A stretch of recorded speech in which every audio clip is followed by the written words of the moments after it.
Today we're going to be cooking a pot roast. We're going to be using the Instant Pot. So what I have here is a large sweet onion. Generally I like to use two, but because this roast is so small, I'm going to go ahead and just use one large sweet onion.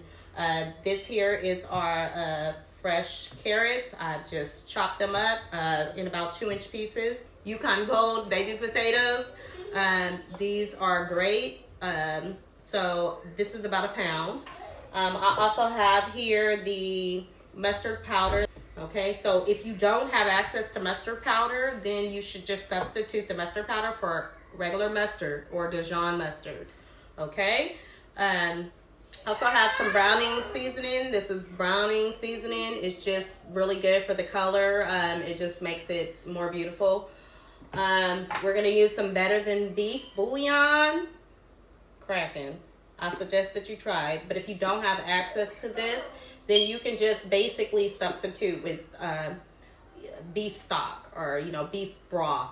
So for every, I would say, 1 teaspoon of this, then you may have 3 cups of the beef broth.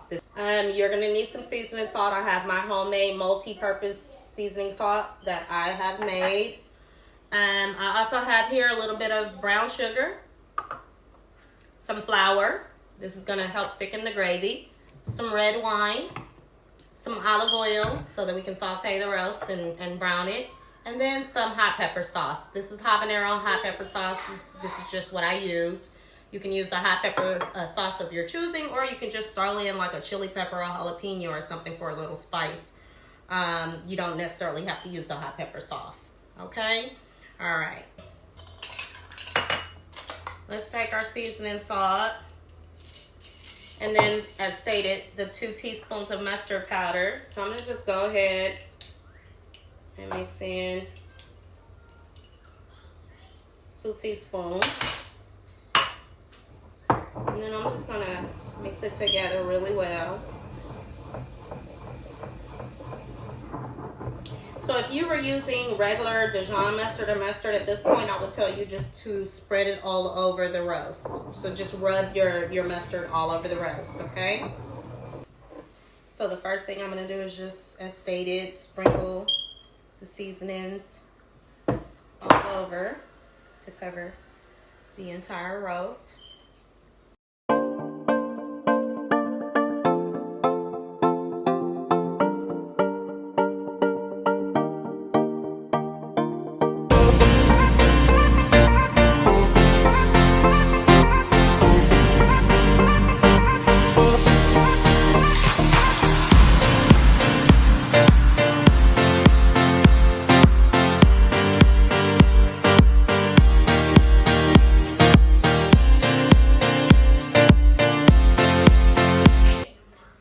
Go ahead and add the 2 tablespoons of olive oil to the Instant Pot.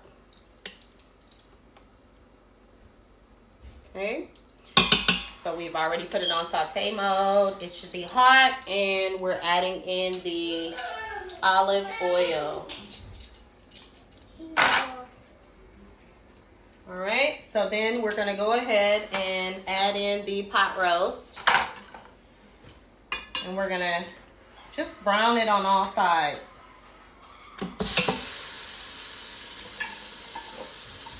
I'm throwing in the spices, y'all.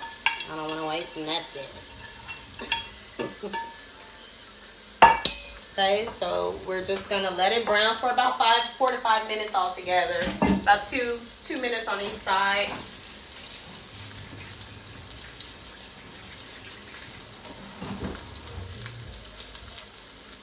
This is gonna help. It's like flavor building. I don't know what else to call it. I'm gonna call it flavor building because when you brown it, basically those flavors are just, it's like searing into the meat, and then it's going to create the stickiness on the bottom of the pan, which we love, of course, because that stickiness is the greatness. That's what you want. Once we deglaze the pan with our wine, all of that flavor is going to infuse the dish. So Don't fret when you see the little bits that are at the bottom of the pan, because that's exactly what you want. Okay, so I'm just going to flip it over to the side.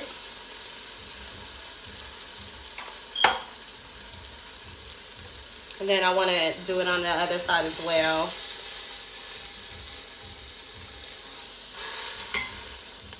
So the ideal, again, is just to brown it. So this is exactly what you want. It doesn't need to be pretty. Okay, so let's go ahead and take the roast out. Okay, I'm going to put the roast over here. We've browned it. We just wanted to get a little bit of browning so that we can get the bits into the bottom of the pan. Okay, so let's go ahead and I'm gonna add a little more olive oil. I'm gonna put another teaspoon of olive oil in, tablespoon, I'm sorry, of olive oil. Okay, and we're gonna throw in the onions and celery.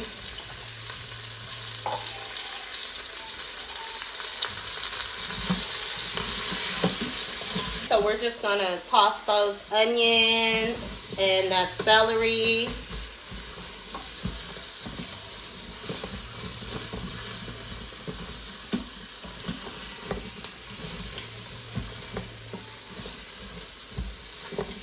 So I'm just gonna let that brown for about 4 to 5 minutes. And then once that has browned, we'll go ahead and throw in the garlic and the brown sugar and the herbs. I honestly want to throw it in now, but I just wanted to get like I wanted to cook down a little bit. I wanted to see some of the water cook out of the onions first before I actually add in my herbs and my brown sugar and garlic. So I'm just gonna let it, as stated, cook for a few minutes, and then we'll check back and add in those ingredients momentarily.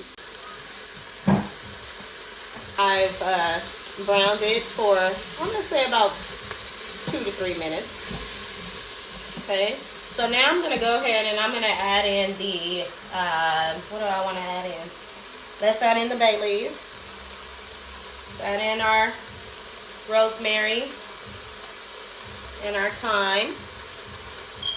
Okay, let's give that a nice little stir.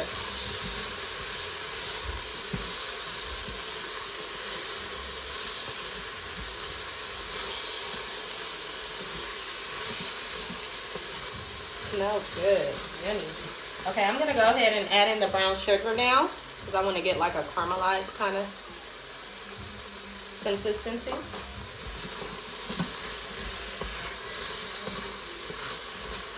Don't worry about anything that's sticking to the bottom of the pan. That's all good. I'm trying to tell you, it's good stuff. Because when we put the wine in and we deglaze it, all of that flavor is going to enhance the overall dish. So you want that. A lot of people are afraid of that, but no, don't be afraid of it. It's exactly what you want. Okay, I'm gonna throw in the garlic now.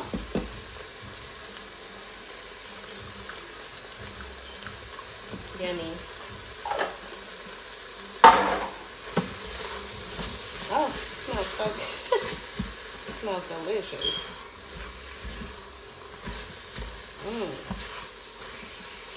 Yummy. Okay, so we're just going to mix that really well, and I'm going to let it continue to cook for a few minutes. Okay, so we've let the onions and the celery, herbs, and garlic all melt together, or saute together, I should say, for about 3 to 4 minutes. I think we're good now, so we can go ahead and deglaze the pan. So we're going to use our wine. Pour your wine in. Okay. Use that wine to get up all of those bits at the bottom of the pan. This is your chance to get all that flavor. What I'm going to do now is add in a little bit of water. So I just want to make sure that I have everything up from the bottom of the pan, all the bits. I don't want it to stick when it's cooking. So now's your chance to go ahead and deglaze that so that it doesn't burn later. Okay, everything should come up seamlessly. Shouldn't be a problem. The wine, I'll admit, doesn't smell the best right now, but once it cooks in, it smells wonderful and enhances the overall flavor of everything. So you definitely want to do it. Okay, I'm going to go ahead and add 2 cups of water. You want it to be juicy. So I'm going to add 2 cups of water. Okay, let's give that a nice little stir.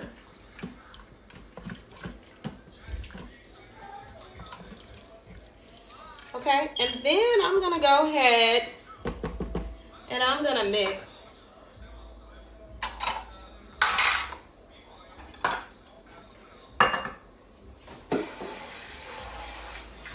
the water. Please check the YouTube comments for the complete recipe. So mix your flour in with your water.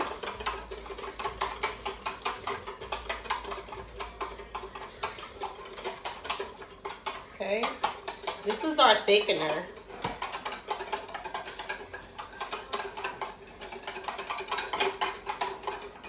So we're gonna mix the flour in with the water. Make sure that there are, like, you know, not a lot of clumps. If there aren't any clumps, they will cook out, but you should do your best to whisk it and make sure that it's blended well. So I'm gonna go ahead and throw that in. Okay, and then we'll give that another stir. Oh, it smells delicious.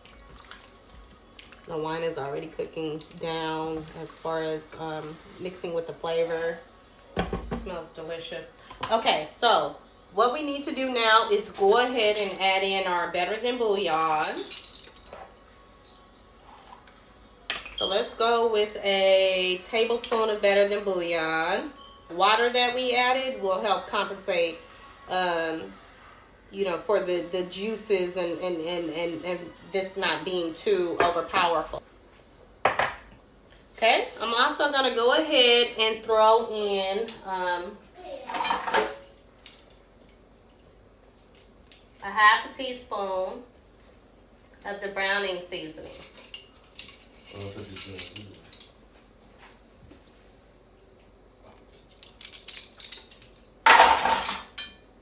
So once you put in your browning seasoning, then you just want to stir everything together.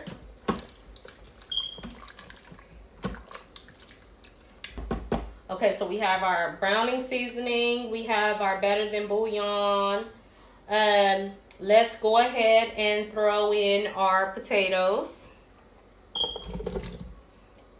and our carrots. Let's give that a good stir.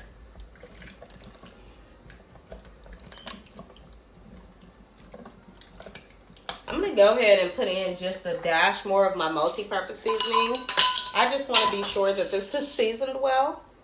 You can do this or you can leave it, you know, at this point. If you're satisfied with the amount of seasoning that you put. I'm just going to add a little more.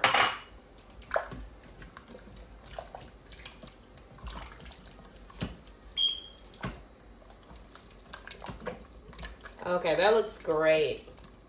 So now all we need to do is just put our roast back in. So I'm going to go ahead and get this back on top.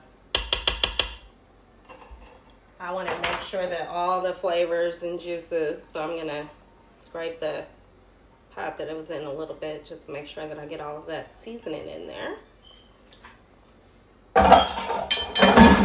And at this point, it is ready to cook. So there's really nothing else to do. We have parsley. That's going to be the last ingredient remaining. But we'll hold off on the parsley for a little bit and we'll put that on, you know, more towards the end. So I'm going to go ahead and I'm going to throw on the lid. I'm going to do a manual setting of 60 minutes. So that's 1 hour.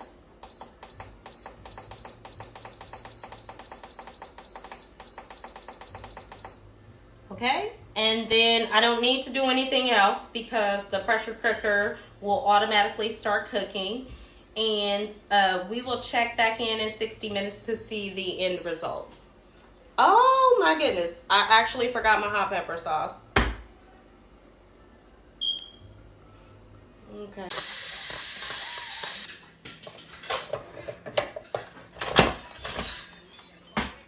Ooh, yes. Okay, so I'm going to go ahead and sprinkle in the parsley. And then we're gonna go ahead and I'm just gonna allow that to sit for about maybe 5 to 10 more minutes.